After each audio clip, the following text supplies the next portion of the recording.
Pria ini memasukkan kalung emas ke dalam buah kelapa yang dijual oleh seorang pedagang kaki lima. Setelah itu dia menutup kembali buah kelapa itu yang kemudian masuk ke dalam bus, memberikan kotak perhiasan itu kepada penumpang yang sedang tertidur. Di luar, supir memeriksa kelayakan ban dan penjual itu menawarkan jualan kepadanya. Namun, ketika akan membeli, di dalam bus terjadi keributan. Bapak ini kehilangan emasnya. Dia menuduh seorang penumpang, sehingga supir tidak jadi membeli lalu bergegas masuk melihat apa yang terjadi. Penumpang itu tentu saja membantah, tapi bapak ini menuduh karena dia yang duduk di samping. Dan ketika supir bertanya, bapak ini pun mengatakan dia kehilangan emas. Coba ingat kembali, tapi bapak ini yakin jika penumpang di sebelah yang telah mencurinya, maka pencuri yang sebenarnya merasa tenang. Tapi dia khawatir penjual kelapa itu sudah pergi. Supir minta ingat-ingat lagi, lalu kemudian dia memanggil pria yang ingin pergi. Jelas saja dia mulai cemas saat supir protes kenapa dia pergi di saat ada yang kehilangan. Tapi pria ini siap digeledah. Dia semakin cemas melihat penjual itu masuk ke dalam bus.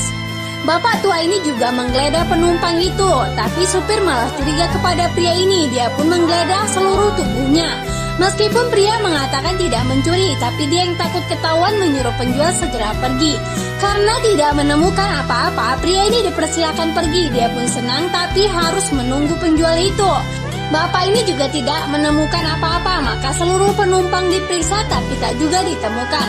Sementara pria ini memanggil penjual yang mengira dia ingin membeli, tapi ketika tidak jadi, penjual tidak mau turun. Dia mau berjualan di dalam bus, tentu saja membuat pria ini semakin khawatir.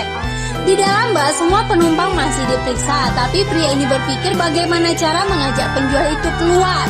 Dia pun memanggil penjual itu yang lagi-lagi penjual mengira dia ingin membeli dan penjual ini ngotot tidak mau keluar.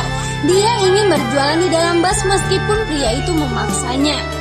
Jelas saja pria ini semakin bingung bagaimana cara mendapatkan emas itu. Di dalam bus, bapak ini frustasi tidak menemukan emas. Meskipun semua penumpang telah diperiksa, sehingga bapak supir memberi saran agar minum untuk menenangkan diri. Dia pun memanggil penjual kelapa itu, maka penjual memberikan kelapa untuk diminum bapak itu.